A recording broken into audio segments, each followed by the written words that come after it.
introduce yourself? Sir મારો code ABC છે.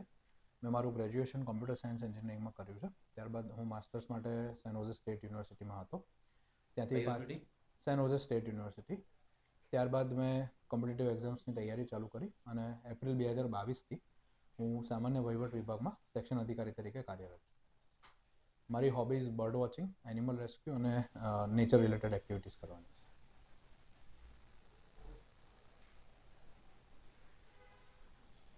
Engineering પછી તમે પ્લેસમેન્ટ લીધું નહોતું લીધું? ના સર. ડાયરેક્ટ કોમ્પિટિટિવ એક્ઝામની તૈયારી જ કરી? સર મારું બેચલર્સ પત્યું પછી હું માસ્ટર્સ માટે ગયો હતો અને મેં ડ્રોપ લઈને હું રિટર્ન આવ્યો હતો અને પછી એ ટાઈમે એડવર્ટાઇઝમેન્ટ આવી હતી એટલે મેં ડાયરેક્ટ પ્રિપરેશન ચાલુ કરી. અત્યારે એસઓ તરીકે કયા વિભાગમાં છો? જીએડીમાં. બિંગ એ કોમ્પ્યુટર એન્જિનિયર તમે કેટલા ટેક્સ સેવી છો? Sir I would rate my self on 7 out of 10. 7 out of 10. શું બિંગ એ કોમ્પ્યુટર એન્જિનિયર હવે ધીરે ધીરે આ બધું એઆઈ તરફ જઈ રહ્યું છે? જી સર. તો એઆઈના નુકસાન શું છે, ફાયદાની નુકસાન? સર નુકસાન એક અત્યારે જે લાગે છે પ્રાઇમા ફેસી એ છે ડેટા સિક્યુરિટી કન્સર્ન અને પ્રાઇવસી ને એ બધા જે મુદ્દા છે એ કન્સર્ન છે. કારણ કે એઆઈ જે ડેટા પ્રોસેસ કરી રહ્યો છે એ આપણા ડે ટુ ડે સર્ચથી લઈને તમે જે પ્રોમ્પ્ટ આપો છો ચેટ જીપીટી કે અન્ય કોઈ પણ પ્લેટફોર્મમાં, તો એના માટે એક ઇનપુટ ડેટા છે. એમાં જો કોઈ કોન્ફિડેન્શિયલ માહિતી આપવામાં આવે તો એ શક્યતા છે કે ડેટા બ્રીચ થાય. અને એટલા માટે જ ભારત સરકાર એના માટે ગાઈડલાઇન પર બહાર પાડી હતી ફાઇનાન્સ ડિપાર્ટમેન્ટ માટે કે ચેટ જીપીટીનો કે એનો ઉપયોગ કરીને કોઈ ઓફિસનું નોટિંગ એવું કંઈ ક્રિએટ ન કરવું. યુ થિંક જોબ લોસીસ થશે એઆઈથી? No sir, I don't think કે એનાથી જોબ લોસ ના. Recently prime minister Narendra Modi France વિઝિટમાં હતા, તો એમાં શું આઉટકમ શું હતો આ રિલેટેડ? સર સચ એવું કોઈ રિકોલ નથી થઈ શકતું કે શું આઉટકમ હતું સ્પેસિફિકલી એઆઈ રિલેટેડ. ના સર, એવું એઆઈ રિલેટેડ કંઈ હતું એમાં ફ્રાન્સ વિઝિટમાં? સર કંઈક હતું પણ એક્ઝેક્ટલી મને પોઈન્ટ યાદ નથી.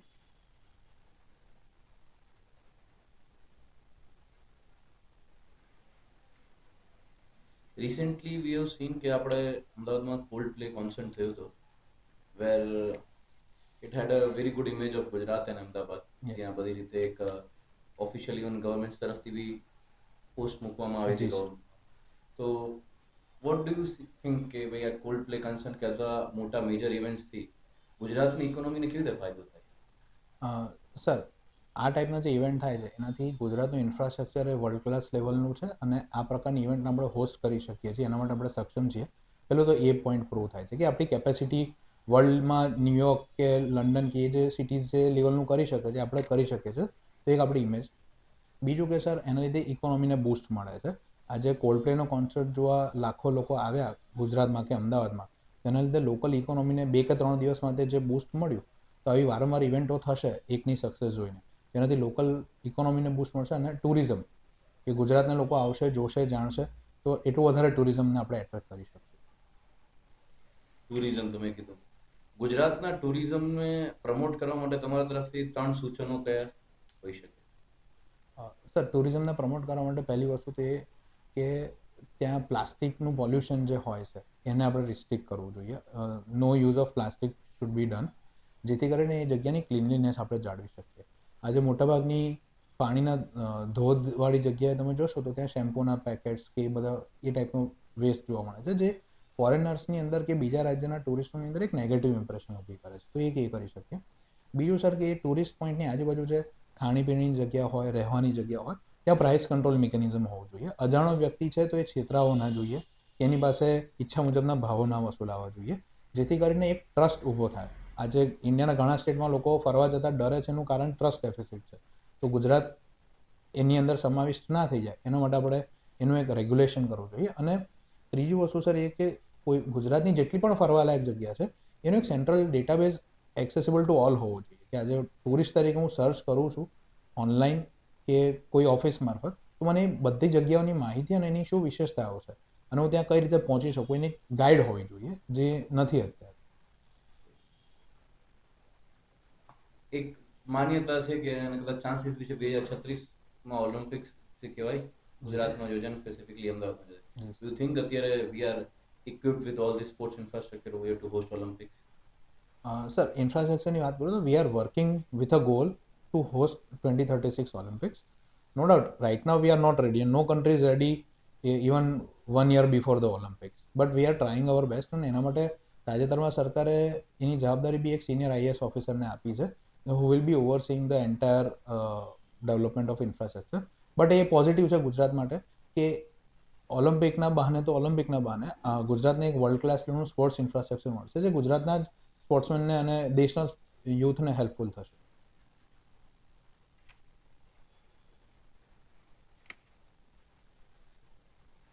તમે હોબીમાં તમે એનિમલ રેસ્ક્યુ કીધું. Yes sir.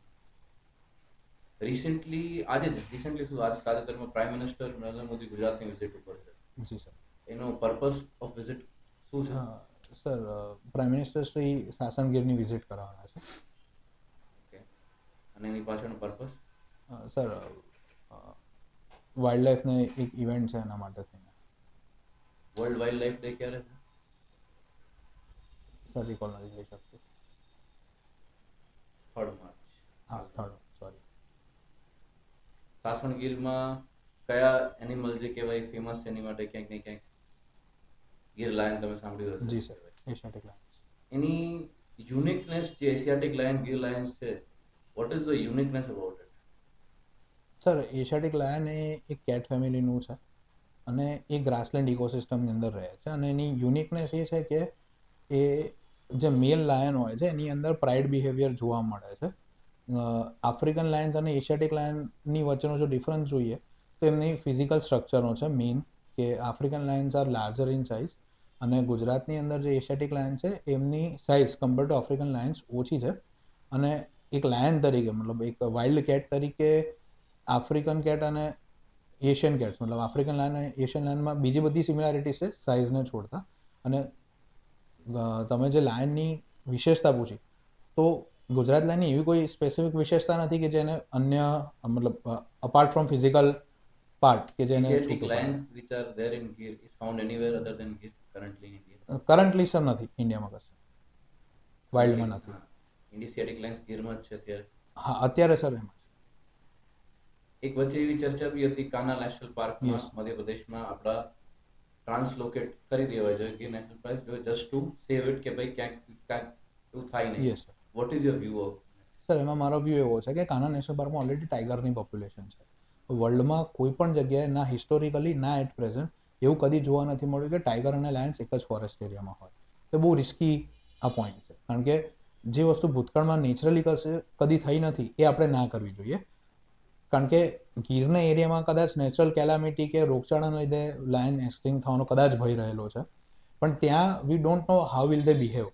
કેટ અને મતલબ લાયન અને ટાઈગર સેમ ફોરેસ્ટ એરિયામાં કઈ રીતનું બિહેવ કરશે કોઈને ખબર નહીં, તો એ વધારે રિસ્કી હશે both for tigers and lions. તો એમાં આપણે ના કરીએ એવું મારું ઓપિનિયન. અને એનિમલ રેસ્ક્યુમાં તમે એઝ અ હોબી તરીકે કંઈ એવું વર્ક કરેલું છે જ્યાં તમને કાઇન્ડ ઓફ એવું? જી સર, ઇનિશિયલી મેં જ્યારે 2011માં રેસ્ક્યુ એક્ટિવિટી ચાલુ કરી હતી ત્યારે હું એકલો હતો અને મારી રીતે જાતે શીખીને કરતા હતા. ઇવેન્ચ્યુઅલી ટીમ બિલ્ડઅપ થઈ અને અત્યારે હું એક શેલ્ટર બી રન કરું છું જ્યાં અત્યારે 300થી વધારે કૂતરા ઇન્ડોર સારવાર હેઠળ છે અને આવતા જતા મતલબ સારા તમે રિલીઝ કરીએ અને બીમાર હોય એને અમને એડમિટ કરતા હોઈએ છીએ.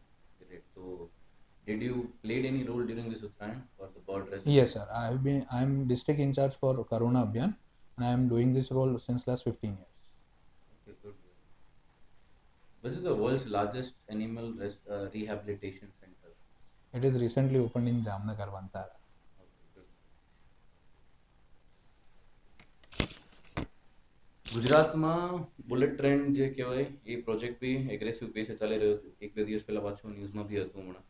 તમારા હિસાબે do you think bullet train is a priority or a bread and butter for the poor people is a priority? Sir, both of them are priority for the government. Because being the government, it is government's primary responsibility to feed poor and provide them basic necessities. But at the same time, government needs to see whether our country or our state is equipped with world-class infrastructure or not. Because utility for both of them is equally important for the nation's development. You feel both is required at a Yes, time sir. simultaneously? Yes. What are your views on UCC? તાજેતરમાં ગુજરાતમાં આપણે જોઈ committee એક રચના થઈ છે. Yes, sir. Uniform civil code, do you think it is beneficial for the citizens? Sir, as our constitution itself provides for the directive principles for implementing UCC, so it is very much in the interest of state to implement UCC, and if the committee would provide a positive response upon it, then we shall definitely go for UCC. We should definitely go for Yes. it. Do you think somewhere the certain religion are not in a favor just because they feel that religious freedom will be attacked somewhere? Sir, as per my knowledge, religious freedom is not being questioned in the UCC. It is just that civil laws, laws related, rules related to marriages, will be commonized for all. It is not Don't you think it is a hampering. part of religious affairs only, practicing a religious affairs No, sir, I don't believe that marriage is a part of a religious process. It's an institutional process. And if I'm following a certain religion, so UCC is not imposing or not restricting me from following my choice of faith. It is just making some rules equal so that both men and women can get equal rights. What are your views on one nation, one election? Sir, one nation, one election.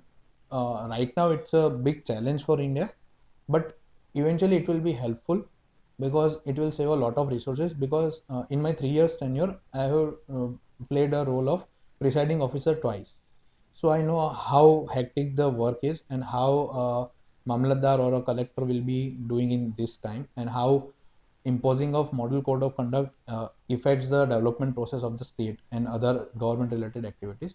So it is better that we have this stagnancy for one time every 5 years rather than having it every 2 years. What is the difference between general election, midterm election, and by-election? Sir, general election is done when the term of a assembly ends. Usually, it's at every 5 years. Midterm election is when the government in power loses the faith in the like confidence motion. Then midterm elections can be done, and by-elections are for a seat which has been got vacant due to some reasons like demise of a MP or MLA, or they have resigned from their post. So at that time, we have by-elections. ભાવનાથનો મેળો હમણાં Yes, sir. ન્યૂઝમાં તો એની વિશેષતાઓ શું છે? Sir, ભવનાથનો મેળો એ મહાશિવરાત્રિના દિવસે થતો મેળો છે, જે ભવનાથ મહાદેવની તળેટીમાં જૂનાગઢમાં થાય છે. એ ગુજરાતનો one of the biggest festival છે. મહાવત તેરસના દિવસે થાય છે, અને નાગા સાધુઓ અને જે સ્નાન છે મૃગીકુંડમાં, એની વિશેષતા છે. લાસ્ટ યરની કમ્પેરિઝનમાં આ વખતે કહેવામાં આવે છે કે ક્રાઉડ બહુ ઓછો હતો. એનું કારણ શું? Sir, one of the reason જે સાંભળવામાં આવે છે પ્લાસ્ટિકના યુઝ પર પ્રતિબંધ કર્યો હતો. ઇવન એ ગિરનારની પરિક્રમા બી એના લીધે ખાસા એવા પ્રવાસીઓની સંખ્યા ઘટી હતી. આ એક રીઝન માનવામાં આવે છે. અને બીજું રીઝન ભવનાથ માટે મેઇન છે કુંભ મેળો, કે ઘણું ક્રાઉડ આ વખતે કુંભ મેળામાં બી આપણે જોઈએ કે 66 કરોડ જેટલા લોકોએ આશરે વિઝિટ કરી છે. તો આ વર્ષે કુંભ મેળો અને ભવનાથનો મેળો હોય તો સ્વાભાવિક છે કે કુંભ મેળામાં ગયેલા વ્યક્તિને એવું થાય કે હવે આ વખતે તો કુંભ મેળામાં જઈ આવ્યા તો ઉદ્ધાર થઈ ગયો. બરાબર. તમારા હિસાબે એક અત્યારે જે કહેવત છે ભાઈ, not smoking but scrolling is becoming a biggest addiction. Yes. Scrolling is becoming biggest addiction. તો એ યુથ હોય કે ઓલ્ડ એજ બી હોય, બધા સ્ક્રોલિંગ ટાઈમ જે કહેવાય સ્ક્રીન Yes, ટાઈમ વધતો જાય sir. છે. તો એના ઉપર કંઈ રેસ્ટ્રિક્શન્સ કંઈ હોવા જોઈએ? સર, નો ડાઉટ રિસ્ટ્રિક્શન્સ હોવા જોઈએ. એ એટલા માટે કે સ્ક્રોલિંગ એક એડિક્શન બની રહ્યું છે, અને ઘણા બધા સાયકેટ્રિસ્ટે પણ આ મુદ્દે એમના કન્સર્ન્સ રેઝ કર્યા છે કે આ it is as good as an addiction, અને એના માટે ડી એડિક્શન માટે બી એ લોકો કોર્સિસ કરતા હોય છે, including medication in sum cases, કે જ્યારે યુઝર એકદમ ફેનાટિક બની જાય કે એને રીલ જોવા નથી મળતી કે સ્ક્રોલ કરવા નથી મળતું, તો definitely there should be a restriction. At least કે જ્યાં સુધી સ્કૂલનો છોકરો એડલ્ટ ન થાય ત્યાં સુધી એને આ બધાનો એક્સેસ ન હોવો જોઈએ, એવું મારું માનવું છે. મોરલ પોલીસિંગ અને કમ્યુનિટી પોલીસિંગ વચ્ચે શું તફાવત છે? સર, એનો ક્લિયર કટ ડેફિનેશન્સનો મને આઈડિયા નથી. મેક ઇન ઇન્ડિયા અને મેડ ઇન ઇન્ડિયા વચ્ચે શું તફાવત છે? Sir, make in India is more about assembling in India, જ્યારે made in India is all about developing or manufacturing from scratch in India. તમારો service preference શું છે? Sir, assistant commissioner tribal development અને assistant commissioner of state.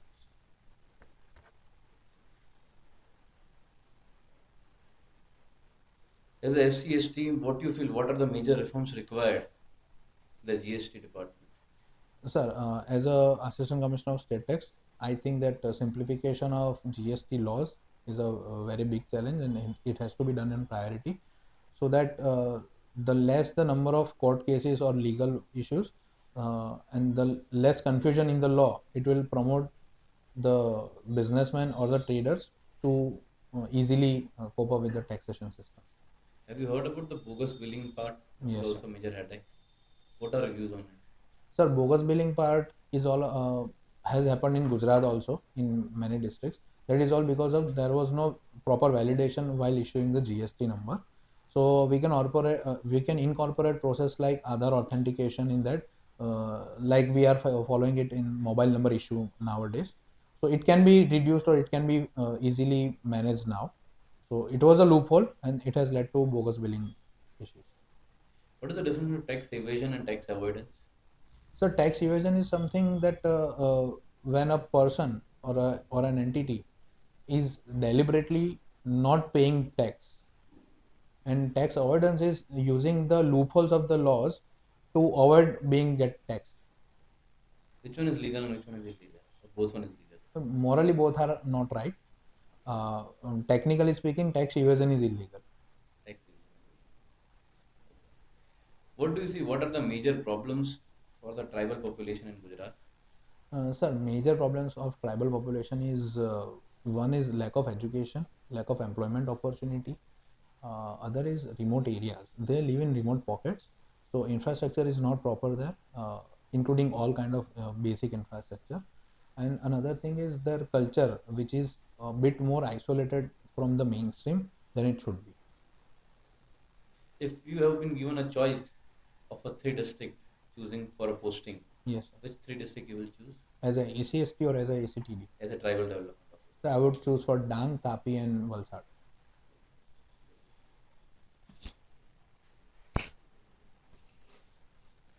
Uh, you have mentioned that your hobby is bird watching, animal rescue, and natural activity. Yes. તો તમે કોઈ દિવસ Indian forest service, RFO કે ACF જી એ તરફ જવા વિશે ના વિચાર્યું? સર મેં આપી હતી મીન્સ પણ અનફોર્ચ્યુનેટલી ક્લિયર નથી થઈ. અચ્છા. જી સેક્શન ઓફિસર તરીકે તમે અત્યારે કાર્ય કરી રહ્યા છો.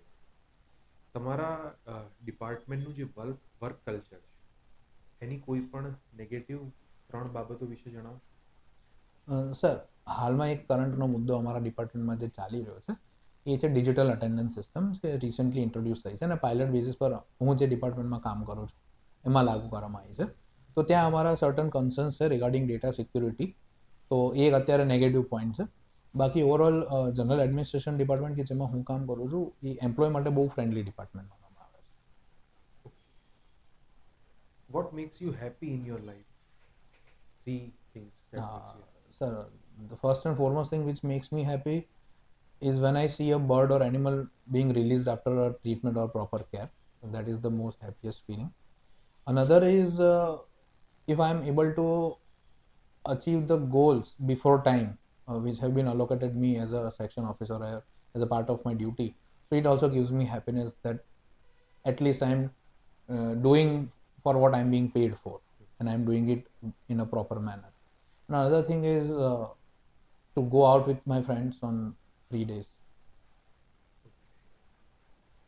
ફોર એક્ઝામ્પલ તમે assistant commissioner of tribal development તરીકે કાર્ય કરો અને તમારી પાસે એક કોર્પસ ઓફ ફંડ આવેલું છે અને you have to spend it, Yes. But you have 3 priorities. The first is health, second is education and the third is infrastructure, right? So તમારે એ ફંડ યુઝ કરવાનું છે, લિમિટેડ ફંડ છે, કોઈ એક જ જગ્યાએ તમે યુઝ કરી શકો, તો કઈ પ્રાયોરિટી હશે તમારી? Sir, health will be my priority. Reason? Reason, health is wealth. It is said that health is wealth. So if જો કોઈ વ્યક્તિની હેલ્થ સારી હશે તો એજ્યુકેશન કે ઇન્ફ્રાસ્ટ્રક્ચરની વસ્તુઓને પહોંચી વળી શકશે. પણ જો હેલ્થ જ સારી નથી, જો એ સવારે એના ઘરની બહાર જ નીકળવા સક્ષમ નથી તો ઇન્ફ્રાસ્ટ્રક્ચરને બી યુઝ નહીં કરી શકે ના એ એજ્યુકેશન લઈ શકશે. તો હેલ્થ એને હું ટોપ મોસ્ટ પ્રાયોરિટી આપીશ. ટ્રાઇબલ પોપ્યુલેશનમાં હેલ્થને લગતા કયા કયા ઇશ્યુઝ જોવા મળે છે? સર ટ્રાઇબલ પોપ્યુલેશનમાં સ્ટન્ટિંગ વેસ્ટિંગ જોવા મળે છે, આપણને કુપોષણ જોવા મળે છે, જે ખાસ કરીને જે નવી પેઢીના બાળકો છે એની અંદર. એ સિવાય એમનામાં નશાની આદત છે એના કારણે કેન્સર જેવા લોકો પણ થોડા ઘણા અંશે જોવા મળે છે. Let us take a situation કે ટ્રાઇબ તમે જે એરિયામાં કામ કરો છો એ એરિયામાં કેટલાક ટ્રાઇબલ ફેમિલીઝની અંદર જે મેલ ઘરના મુખ્ય જી. મેલ વ્યક્તિ છે તેઓ કોઈ નકલી શરાબ પીને નકલી દારૂ પીને એમનું મૃત્યુ થયું છે જી. રાઈટ અને પરિવાર જે છે એ ગવર્મેન્ટ પાસે મોનિટરી કોમ્પન્સેશનની ડિમાન્ડ કરી રહી છે જી. અને as an assistant commissioner government is asking you for the suggestions yes. તો તમે મોનિટરી કોમ્પન્સેશન સજેસ્ટ કરશો કે નહીં? સર આ બાબતે પૂર્વદ્રષ્ટાંતોના આધારે હું મોનેટરી કમ્પન્સેશન માટે હું રેકમેન્ડ કરીશ. કારણ એ છે કે નોન ટ્રાઇબલ એરિયામાં જ્યારે પણ આવો લઠ્ઠાકાંડ થાય છે તો સરકાર એમને મોનેટરી કમ્પન્સેશન આપતી હોય છે પીડિતોને કે જેમનું મૃત્યુ થયું હોય કે જે આની અંદર ઇમ્પેક્ટમાં આવ્યા હોય. તો બેઝડ ઓન દેટ, કારણ કે પૂર્વદ્રષ્ટાંત જો અવેલેબલ છે તો I will have to go for that. અને બીજું કે સરકાર પક્ષે એક નિષ્ફળતા એ પણ કહી શકાય કે એ વસ્તુ પ્રોહિબિટેડ છે તેમ છતાં વેચાઈ રહી છે, તો એના માટે કમ્પન્સેશન માટે હું સજેસ્ટ કરીશ. તમને નથી લાગતું કે આનાથી એક ખોટું દ્રષ્ટાંત, મતલબ ઠીક છે પૂર્વ દ્રષ્ટાંત છે પણ પૂર્વ દ્રષ્ટાંત ખોટા પણ હોઈ શકે? ક્યારેક આપણે પણ ચેન્જ ઇનિશિએટ કરવો જોઈએ. એક સમાજમાં ખોટો મેસેજ ફેલાય છે કે કોઈ વસ્તુ બેન છે તેમ છતાં પણ તમે તેને કન્ઝ્યુમ કરો છો, એ વ્યક્તિ કે જે એને કન્ઝ્યુમ કરવાથી મરી ગયો તો અન્ય વ્યક્તિઓને પ્રેરણા મળી શકે કે કાલ ઉઠીને આપણે બી કન્ઝ્યુમ કરીએ તો પાછળથી ધ્યાન રાખવા માટે તો સરકાર છે જ. તમને નથી લાગતું કે આ ટાઈપનો ખોટો મેસેજ ફેલાઈ શકે? સર જો આવો મેસેજ જતો હોય અને સરકાર બહુ મોટું કોર્પસ એમને આપતી હોય એમના લોસ માટે, અને એના લીધે એવું આપણને ટ્રેન્ડ જોવા મળે કે આ આશયના કારણે એવી ઘટનાઓ ઘટી રહી છે, તો 100% ના આપવી જોઈએ સહાય. પણ એવું હજી સુધી એવું જોવામાં નથી કે કોઈ વ્યક્તિ આ પર્પઝથી, જે આપણે સિનારીઓ કીધો એના માટે થઈને લઠ્ઠાકાંડ થતો હોય, તો એટલા માટે હું એની જોડે એગ્રી નથી કરતો રિસ્પેક્ટફુલી. સપોઝ માની લો કે સરકાર એવું ડિસિઝન લે છે કે મોનિટરી કોમ્પન્સેશન નથી આપતું, what can be the alternatives? Sir આનો ઓલ્ટરનેટિવ એ છે કે જે વ્યક્તિઓનું મૃત્યુ થઈ ગયું એ તો થઈ ગયું, પણ જે લોકોને હવે દારૂની આદત છે કે આવા નશીલા પદાર્થોની આદત છે એમનું વ્યસન મુક્તિ કેન્દ્રમાં મોકલી શકું, જેથી ફ્યુચર આવી વસ્તુને થતી હું ટાળી શકું. તમારા કોઈ પણ 3 રોલ મોડલ્સ વિશે જણાવો. સર મારા રોલ મોડલ્સમાં એક છે ડૉક્ટર એપીજે અબ્દુલ કલામ, એટલે ડૉક્ટર મનમોહન સિંહ, અને થર્ડ જે છે એ છે doctor Lavkumar Khachar. Lavkumar Khachar is an avid bird watcher and renowned personality. એક રોલ મોડલ તમે કીધા કે મનમોહન સિંહ, એવા કોઈ પણ 3 પગલાં જણાવો કે જે મનમોહન સિંહના તમને હાલના વડાપ્રધાન કરતા વધુ યોગ્ય લાગે છે. સર ઇકોનોમીને રિલેટેડ એના જે 1991ની અંદર when he was not a PM. વડાપ્રધાન ઓકે. સર વડાપ્રધાન તરીકે જ્યારે 2007-8માં ગ્લોબલ ઇકોનોમિક ક્રાઇસિસ હતા, એ ટાઈમે ઇન્ડિયાની બેન્કિંગ સિસ્ટમને જે રીતના હેન્ડલ કરવામાં આવી અને ઇન્ડિયાની ઇકોનોમી માટે જે ડિસિઝન્સ લેવાયા, તો એ એવા છે કે જે અત્યારની સરકાર કરતાં સારા માની શકાય.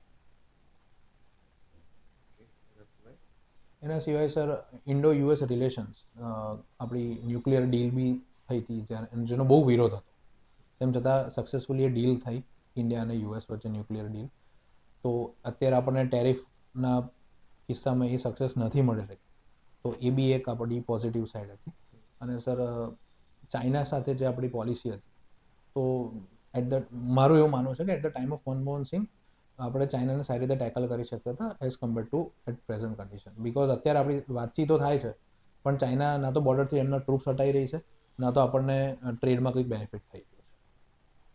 The global financial crisis of 2008 compared with COVID-19 economic crisis of 2021-23, Yes. which one is more deep and which one is worse? Sir, I would believe that crisis happened during COVID times were more dangerous, because at that time economy was in a good shape, but just because of lockdown and similar situations in entire world, people lost their jobs, and due to that GDP also decreased. So in 2007-8 case there was a global downfall, there was a domino effect. But in this case everything was going fine and there was a sudden crash, so it impacted people a lot and many people lost their jobs due to it. Don't you think that this government has handled it in a better way compared to 2008? Sir, the COVID event is itself an unprecedented event, so we cannot predict that how other government would have worked. You are working in civil services already. Yes sir. આપણી civil સર્વિસીસની અંદર એવી કઈ 3 લાક્ષણિકતાઓ તમને જણાય છે કે જે બ્રિટિશ કાળથી હજી સુધી છે, જેની અંદર ચેન્જીસ થઈ જવા જોઈતા હતા પરંતુ હજી સુધી ચેન્જીસ નથી? સર અત્યારે એક તો જો બ્રિટિશ કાળથી અત્યાર સુધી જે લીગસી ચાલી હોય એમાં એક છે કે પેપર વર્ક. તો ઇવન ટીલ મુગલ કાળ આપણે જોઈએ છે કે બધી વસ્તુ ઓન પેપર લેવામાં આવે છે અને અમુક વસ્તુઓ કે જે પેપર પર લેવાની જરૂર નથી હોતી તેમ છતાં એને અત્યારે બી લેવામાં છે, એના લીધે એક બ્યુરોક્રેટિક ડીલે ઊભો થઈ ગયો છે. બીજું સર એક છે કે જે એક પ્રોટોકોલની વાત આવે કે જ્યારે એક સર્ટન લેવલથી ઉપરના વ્યક્તિની સાથે એક સર્ટન લેવલથી ઉપરના અધિકારી વાત કરી શકે, તો એના લીધે ઘણી વખત જે ઇફેક્ટિવ મેસેજ પાસિંગ થવું જોઈએ એ નથી થઈ શકતું. તો એ બી એક આપણો કહી શકીએ. અને બીજું છે અકાઉન્ટેબિલિટી. જે બ્રિટિશ ટાઈમે ક્યાંક ને ક્યાંક બ્રિટિશરોની જનતા પ્રત્યે અકાઉન્ટેબિલિટી એટલી નહોતી, કંપની રાજ હતું એના કારણે. તો આજે અમુક જગ્યાઓ આજની તારીખમાં પણ સરકારમાં એવી છે કે જ્યાં અકાઉન્ટેબિલિટી આપણને એટલી ઇઝીલી જોવા નથી મળતી. તમે જનરલ એડમિનિસ્ટ્રેશન ડિપાર્ટમેન્ટમાં કામ કરો છો, તમારા હિસાબે ગુજરાતનો કયો ડિપાર્ટમેન્ટ એવો છે કે જ્યાં તમને અકાઉન્ટેબિલિટી ઓછી જણાય છે? સર પંચાયત અને શહેરી વિકાસ વિભાગ કે જ્યાં લોકલ સેલ્ફ ગવર્નન્સ આવે છે, તો ત્યાં એ સેવાઓમાં જે કાર્યરત લોકો છે, જે પંચાયત સેવામાં છે કે જે ચીફ ઓફિસર છે કે જે સીધા નગરપાલિકા અથવા તો જિલ્લા પંચાયત કે તાલુકા પંચાયતની અંડરમાં છે, સર એ લોકોની એકાઉન્ટેબિલિટી સરકાર તરફી નથી. જેથી એ લોકો પબ્લિકને જો હેરાન કરે છે કે કોઈ બી રીતના કનડગત થાય છે, તો સરકાર એની સામે સીધા પગલાં નથી લઈ શકતી, કારણ કે એમને નગર સેવકોનું પ્રોટેક્શન હોય છે. અને આ પ્રેક્ટિકલ સમસ્યા છે જે ડે ટુ ડે લાઈફમાં લોકો ભોગવે છે. આજે એએમસીના કોઈ એમ્પ્લોયી કોઈક મિસબિહેવિયર કરે તો બિંગ સ્ટેટ ગવર્મેન્ટ અમે સીધા એમને પર પગલાં નથી લઈ શકતા. એના માટે કોર્પોરેટર્સ કે એમની જે ચૂંટાયેલી બોડી છે એમના મારફત જવું પડે છે ને ત્યાં એના લીધે આ સમસ્યા ઊભી થાય કેટલા સમયથી તમે સેવામાં છો? છે. ત્રીજું વર્ષ ચાલે છે. તો તમારા આટલા વર્ષની સેવામાં તમને ક્યાંક ને ક્યાંક તમારા ડિપાર્ટમેન્ટમાં થોડા ઘણા કરપ્શનના સ્કોપ કે કોઈ ઇન્સિડન્ટ્સ જોવા મળ્યા હશે? સર સ્કોપ છે પણ ઇન્સિડન્ટ્સ હજુ એવા જોવા નથી મળ્યા. રીઝન બિંગ કે જનરલ એડમિનિસ્ટ્રેશન ડિપાર્ટમેન્ટ જે છે એમાં અમારે જે કોઈ પણ અભિપ્રાય હોય એ બહુ જ સ્પષ્ટ ગાઈડલાઇન્સ છે એના આધારે આપવાનો હોય છે. એટલે there is scope. I am not denying the fact કે ધેર ઇઝ નો સ્કોપ, પણ થઈ નથી રહ્યું. રીઝન બિંગ કે everything is so tightly manage on paper કે even if someone does it, આજે નહીં ને કાલે નહીં ને after 1 or 2 years it will be challenged in high court and the person will be prosecuted. કોઈ પણ એવા 3 ફ્રીડમ ફાઇટર્સ જણાવો કે જે હાલના સમયમાં તમને રેલેવન્ટ લાગે. સર મહાત્મા ગાંધી, સરદાર વલ્લભભાઈ પટેલ અને ભગતસિંહ. ભગતસિંહનું રેલેવન્સ ક્યાં જણાય છે સર વર્તમાનમાં? ભગતસિંહનું રેલેવન્સ આપણા યુથ માટે જણાય છે કે આપણું જે યુથ છે, ઇન્ડિયા પાસે આજે વર્લ્ડમાં સૌથી વધારે યંગ પોપ્યુલેશન છે.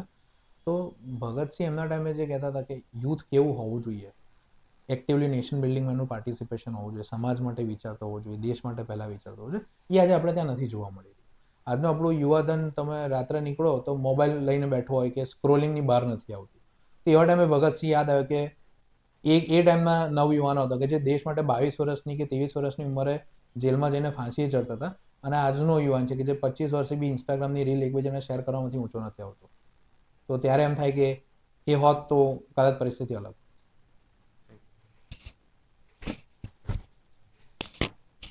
Good afternoon. Good afternoon sir. તમે ગાંધીજીની વાત કરી તો તમે ગાંધીજીની આઈડિયોલોજીથી સહેમત છો? જેવી રીતે એમને કહેતા હતા કે ના કોઈ ગુનો કરે અને ગુનાની તરત માફી માંગી લે તો આપણે એને માફ કરી દેવા જોઈએ. જો એ માફી માંગવા અંદરથી માફી માંગતા હોય તો શું હમણાં એ વસ્તુ પોસિબલ છે? સર ગુનાની ગંભીરતાને ધ્યાને લઈને એ વસ્તુ આપણે એનો નિર્ણય લેવો જોઈએ. અને ગુનાની ગંભીરતા તમે કેવી રીતે જસ્ટિસ થશે? સર એનાથી કેટલું ડેમેજ થયેલું છે. ફોર એક્ઝામ્પલ, કોઈનું મર્ડર થયું અને મર્ડર કર્યા પછી કોઈ વ્યક્તિ માફી માંગે છે, તેમાં એ અક્ષમ્ય ગુનો નથી. હવે જ્યારે એની જગ્યાએ કોઈક વ્યક્તિએ એને ભૂખ લાગી હતી ને એને કોઈ ફળની લારી પરથી ફ્રૂટની ચોરી કરી, તો ત્યાં હજુ માફીનો સ્કોપ રહેલો છે. તો કયા સંજોગોમાં ગુનો થયો છે અને ગુનાની ગંભીરતા કેટલી છે એના આધારે આપણે એવું ના પોસિબલ થાય કે આજે તમે એ વ્યક્તિને છોડી દેશો તો કાલે પછી ધીમે ધીમે મોટી ચોરી કરવા લાગશે? સર એને આપણે માફી આપીને છોડી દઈએ તો ત્યાં વાત પતતી નથી, તો એને આપણે એને આગળની કેળવણી માટે અને એને રિસોર્સિસ બી પ્રોવાઈડ કરવા પડશે. તમે તમારા રોલ મોડલમાં એપીજે અબ્દુલ કલામની વાત કરી, જી તો વિંગ્સ ઓફ ફાયર તમે વાંચેલી છે? ના સર. તમે કોમ્પ્યુટર સાયન્સ એન્જિનિયરિંગ કરેલું છે, જી સર. તો ક્લાઉડ એન્ડ એજ કોમ્પ્યુટિંગ વચ્ચે મેઇન ડિફરન્સ શું છે? સર ક્લાઉડ કોમ્પ્યુટિંગમાં જે બી પ્રોસેસિંગ છે એ ક્લાઉડ સર્વર્સ પર થાય છે, જ્યારે એજ કોમ્પ્યુટિંગમાં જે ડિવાઇસ કે જે ક્લાઉડની જોડે એને કનેક્ટ કરે છે ત્યાં પ્રોસેસિંગ થાય છે. ઓકે, માની લો કે હું ગૂગલ ડ્રાઈવમાં કોઈ પણ ડેટા સેવ કરું છું, તો એ ડેટા લાસ્ટ સેવ ક્યાં થશે? ગૂગલના સર્વર્સમાં. ઓકે, કઈ જગ્યાએ છે? એ તો સર વર્લ્ડમાં ઘણી બધી જગ્યાએ છે. ઓકે, ઇન્ડિયામાં કોઈ? ઇન્ડિયામાં સર બેંગ્લોરમાં છે. ઓકે, 5G હમણાં બહુ સારું કામ કરે છે, તો તાત્કાલિક 6G લાવવાની જરૂર કેમ છે? સર આપણે 5Gના લોન્ચમાં ભલે આગળ છીએ, પણ 6G જો અત્યારથી આપણે શરૂ કરશું, કારણ કે ઇન્ડિયાનો જે જોગ્રાફિકલ સ્પાન છે એ જોતાં અત્યારથી આપણે 6G માટે પુશ કરશું તો વર્લ્ડ જ્યારે 6G પર આવશે ત્યારે આપણે એને કમ્પીટ કરી શકશું. કારણ કે 4Gમાં આપણે લોસ જોયો કે જ્યારે બધે 4G હતું ત્યારે આપણે 3G થી કેવી રીતના જમ્પ કરવું એ વિચારતા હતા. બટ ડોન્ટ યુ થિંક કે ટેકનોલોજી જેમ જેમ વધશે એમ નેચરને પ્રોબ્લેમ થશે? ના સર, હું એવું જેમ નથી. કે સાંભળવા મળે છે કે જેમ જેમ નેટવર્ક જનરેશન્સ વધે છે એમ એમ જે પક્ષીઓ છે એમને રેડિયેશનથી ઘણો પ્રોબ્લેમ થાય છે, બટ તમને બર્ડ વોચિંગ ગમે છે, એનિમલ રેસ્ક્યુ ગમે છે, તો નથી એવું લાગતું કે ના, હવે ટેકનોલોજી એક લિમિટ સુધીની હોવી જોઈએ, એનાથી વધુ ના થઈ જવી જોઈએ કે નેચરને હાર્મ કરવા માંડે? સર અહીંયા જે મોબાઈલ ટાવરની ફ્રિકવન્સીના લીધે ચકલીઓ એક્સટિંગ થવાનો એક જે ડોક્યુમેન્ટ વચ્ચે પબ્લિશ થયું હતું, તો એનો ઉપાય છે પોસિબલ કે રેડિયેશનના લેવલને આપણે કંટ્રોલમાં કરીએ. જે ટાવર દ્વારા જે રેડિયેશન જનરેટ થતું અને મોબાઈલ ફોનનું જે રેડિયેશન હોય છે એનો પણ ટેકનોલોજીને સદંતર એના માટે ના વાપરવી એ યોગ્ય નથી. આપણે ટેકનોલોજીનો જે પાર્ટ નેચરને કે બીજા કોઈને હાર્મ કરી રહ્યો છે આપણે એને સુધારવા પર કામ કરવું જોઈએ, જેથી બંને વસ્તુ સિંકમાં એકબીજાની હાર્મનીમાં ચાલે. ઓકે, હાલમાં આઈટી સેક્ટરમાં મંદી ચાલે છે, જી જો તમને સર. ખ્યાલ હોય તો એનું મેઇન રીઝન શું હોઈ શકે? સર એના મલ્ટિપલ રીઝન્સ છે. એક તો one of the reason A global અત્યારે જે ટેરિફ વોર ચાલી રહી છે કે યુએસ કેનેડા જોડે, ઇન્ડિયા જોડે, મેક્સિકો જોડે કે ઇવન બ્રિટન જોડે, તો ટેરિફ લાગવાના કારણે ઇમ્પોર્ટ એક્સપોર્ટના પ્રમાણમાં ઘટાડો થાય. બીજું સર એવું છે કે આઈટીના ફિલ્ડમાં અત્યારે જે સેલરી સ્ટ્રક્ચર છે ખૂબ હાઈ જતા રહ્યા છે, કારણ કે કોવિડ ટાઈમે આઈટી સેક્ટરને બહુ બૂસ્ટ મળ્યું. એના લીધે જે ડિમાન્ડ હતી કોવિડ ટાઈમની એ હવે ક્યાંક ને ક્યાંક પૂરી થઈ ગઈ, પણ એ જે ઇકોનોમિક ગ્રોથ એમ્પ્લોઈઝને મળ્યો હવે એને સસ્ટેન કરવું કંપની માટે ટફ થઈ ગયું છે. એની સામે એટલી નવી ડિમાન્ડ ક્રિએટ નથી. ઓકે, સુપર કોમ્પ્યુટર્સ વિશે જાણો છો? જી સર. હાલમાં ટોપ 500માં ભારતના કેટલા સુપર કોમ્પ્યુટર્સ છે? સર મને યાદ છે ત્યાં સુધી એક જ છે. નામ? પરમ. ઓકે, પરમ આખી સિરીઝ છે સુપર હા, કોમ્પ્યુટર, સી ટાઈપનું. તો પરમ સ્પેસિફિકલી કયું? સ્પેસિફિકલી યાદ. નેટ ન્યુટ્રાલિટી વિશે જાણો છો? Yes sir. શું હોય છે? સર નેટ ન્યુટ્રાલિટીનો કન્સેપ્ટ ત્યારે જ ચર્ચામાં આવ્યો કે જ્યારે અમુક મોબાઈલ કંપનીઓએ સબસ્ક્રિપ્શન ફીઝની ડિમાન્ડ કરી અને જો એ ના ભરો તો તમને અમુક સ્પેસિફિક કંપનીઓની એડ અથવા તો એમના સોફ્ટવેર તમને પ્રાયોરિટી પર જોવા મળતા હતા, જેથી કરીને હું જો એરટેલનો યુઝર છું તો મને એમેઝોનનું જ એક્સેસ મળતું હતું અને બીજુંનું નહીં, અથવા તેમના સર્ચ રિઝલ્ટને પણ એ રીતના મોડિફાઈ કરવામાં આવતા હતા. તો એ નેટ ન્યુટ્રાલિટીનો કોન્સેપ્ટ છે. ઓકે, જેમ તમે કીધું એમ તમે એનિમલ લવર છો, યસ સર. તો આ ઝૂના કોન્સેપ્ટ વિશે તમારો શું ખ્યાલ છે? શું ઝૂ હોવા જોઈએ કે આપણે પ્રાણીઓને એક પિંજરામાં બંધ કરીને રાખીએ છીએ? નો ડાઉટ આપણે જમવાનું આપશું, ટાઈમ ટુ ટાઈમ સેવા પણ આપીશું, તેમ છતાં પણ સર ઝૂના કોન્સેપ્ટમાં મારું એવું માનવું છે કે જે સ્પીસીસ થ્રેટન છે કે જે એક્સટિંગ થવાના આરે છે, તો એમના પ્રિઝર્વેશન માટે એમને આપણે કેપ્ટિવિટીમાં રાખીએ તો એ થોડા ઘણા અંશે વ્યાજબી છે. પણ જે સ્પીસીસ વાઇલ્ડમાં ઇઝીલી અવેલેબલ છે અને જેમની પોપ્યુલેશન બી સારી એવી છે, તેમને આપણે કેપ્ટિવિટીમાં ના રાખવા જોઈએ. ઓકે, તો તમારા અકોર્ડિંગ ઝૂસ બંધ થઈ જવા જોઈએ? સર ઝૂમાં જે સ્પીસીસ છે એ બહુ લિમિટેડ હોવી જોઈએ, જેથી કરીને તમે એના કન્ઝર્વેશન પર બી વધારે ધ્યાન આપી શકો. ઘણી બધી જગ્યાએ આર્ટિફિશિયલ બ્રીડિંગ બી થાય છે ઝૂઝની અંદર. ઓકે, માની લો કે તમે એઝ એન એસીટીડી સેવામાં છો, પણ તમને એ પણ ખ્યાલ છે કે ટ્રાઇબલ્સમાં નોનવેજ ખાવાનું કલ્ચર થોડું વધારે છે, જી પણ તમે એઝ એ એનિમલ લવર આ બંને વસ્તુ મેનેજ કેવી રીતે કરી શકશો? શું તમે આ જોઈ શકશો કે તમારી સામે કોઈ વ્યક્તિ નોનવેજ ખાઈ રહ્યું છે? સર મારી સામે કોઈ વ્યક્તિ નોનવેજ ખાતું હોય તો એઝ સચ મને એનાથી તકલીફ નથી, કારણ કે એ એની ફૂડ ચોઇસ છે, એ એનું કલ્ચર છે, એની રિલિજિયસ બિલીફ છે. મારી બિલીફ કે મારા વિચારો એવા છે કે ભાઈ મને કોઈ પ્રાણીને મારીને નથી ખાવું, હું નથી ખાતો. પણ જો કોઈ ખાઈ રહ્યું છે અને જો એ લીગલ છે તો મને એની સામે કોઈ ઇશ્યુ. Okay done. તો તમે ટ્રાઇબલના પ્રોબ્લેમ્સમાં એક વસ્તુ કીધી હેલ્થ, અને જેમ સરે કીધું કે લઠ્ઠાકાંડમાં ઘણા બધા વ્યક્તિઓ એવા પણ છે કે જેમનું મૃત્યુ પણ થાય છે, તો એ અટકાવવા માટે તમે શું કરશો? સર, લઠ્ઠાકાંડનો જે આખો વિષય છે એ પ્રોહિબિશન એન્ડ એક્સાઇઝના અંડરમાં આવે છે. તો હું એમની જોડે સંકલન કરીને જ્યાં બી આવું વેચાણ થતું હશે તો હું એમને મારા હોદ્દાની રૂ એમને જાણ કરીશ કે અહીંયા આ વસ્તુ થઈ રહી છે and they will take action. માન લો કે તમે એઝ એન એસીટીડી કામ કરો છો અને ત્યાં ખૂબ મોટો રોગચાળો ફાટી નીકળ્યો છે જી. અને તમને કામ સોંપવામાં આવ્યું છે કે તમારે વેક્સિનેશન કરાવડાવવાનું છે, જી. બટ ટ્રાઇબલ્સ એમની ધાર્મિક માન્યતાઓ અનુસાર વેક્સિનેશનની ના પાડે છે. એમને એમ છે કે ના, થોડું ઝાડફૂંક કરીશું, થોડું પૂજાપાઠ કરીશું અને આ રોગ આપણને મટી જશે. બટ વેક્સિનેશન બહુ ઇમ્પોર્ટન્ટ છે. તમે બધા પગલાં લઈ ચૂક્યા છો, લીડરને સમજાવી ચૂક્યા છો, ટ્રાઇબ્સને પણ સમજાવી ચૂક્યા છો, તેમ છતાં પણ એ લોકો માનવા તૈયાર નથી. તો તમારા મતે યુનિક પગલાં શું હોઈ શકે? સર, એક પગલું એ હોઈ શકે કે હું એમની સામે હું પોતે પણ વેક્સિનેશન કરીને બતાવું. બીજું એક એ થઈ શકે કે એમણે રિસેન્ટલી જેમનું ઝાડફૂંક કર્યું હોય તો એવા કોઈક કે જેમની તબિયત હજુ સારી નથી થઈ, એમને બી જો એલોપેથી કે જે બી આપણી પાસે મેડિકલ ઓપ્શન છે એનાથી એમની હેલ્થ સારી થાય તો એમને એક એનો વિશ્વાસ આવશે કે ના ભાઈ, ઝાડફૂંકથી સારું નથી થતું, આ રીતના સારું થઈ શકે છે. અને એમના જે ઝાડફૂંક કરનારા લોકો હશે એમને હું કાયદેસરની કાર્યવાહી માટે હું જણાવીશ, જેથી કરીને એ લોકોને હતોત્સાહ કરીશ કે ઝાડફૂંક કરવાવાળા જ કોઈ નહીં મળે તો eventually they will turn toward this.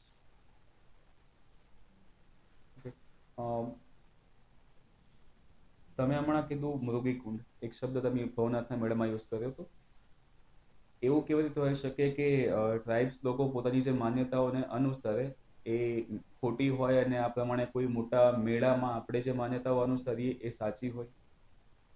Sorry, મને પ્રશ્નમાં જેમ કે માન લો કે એવું જાણવા આવ્યું છે કે જે પણ નાગા સાધુઓ હોય જે મૃગીકુંડમાં સ્નાન કરવા માટે જાય છે એ ત્યાંથી ગાયબ થઈ જાય છે. ઓકે. આવું ઘણી બધી જગ્યાએ લખેલું હોય છે, પુસ્તકોમાં પણ લખેલું હોય છે. તો શું આ માન્યતા સાચી? જો આ માન્યતા સાચી તો ટ્રાઇબલ્સની માન્યતાઓ કેવી રીતે ખોટી? સર, ટ્રાઇબલ્સની કોઈ માન્યતા ખોટી હોય એવું એ માન્યતાઓ અંધશ્રદ્ધા તરફની માન્યતાઓ છે. જેમ કે ધામણ નામનો સાપ કરડે તો ધામણ નામના સાપને આપણે પકડીએ તો હાથ કોવાઈ જાય. તો એ સાયન્ટિફિકલી પ્રૂવન વસ્તુ છે કે એવું નથી થતું. જ્યારે નાગા સાધુની વાત છે તો એનું આપણી પાસે કોઈ સાયન્ટિફિક એવિડન્સ નથી કે નાગા સાધુ મૃગીકુંડમાં સ્નાન કરવા ગયા પછી બહાર નથી આવતા. એટલે જો ખોટી છે તો બંને સાયન્ટિફિકલી જો જોઈએ તો ખોટી હશે તો ખોટી જ છે અને સાચી હશે તો સાચી જ રહેશે.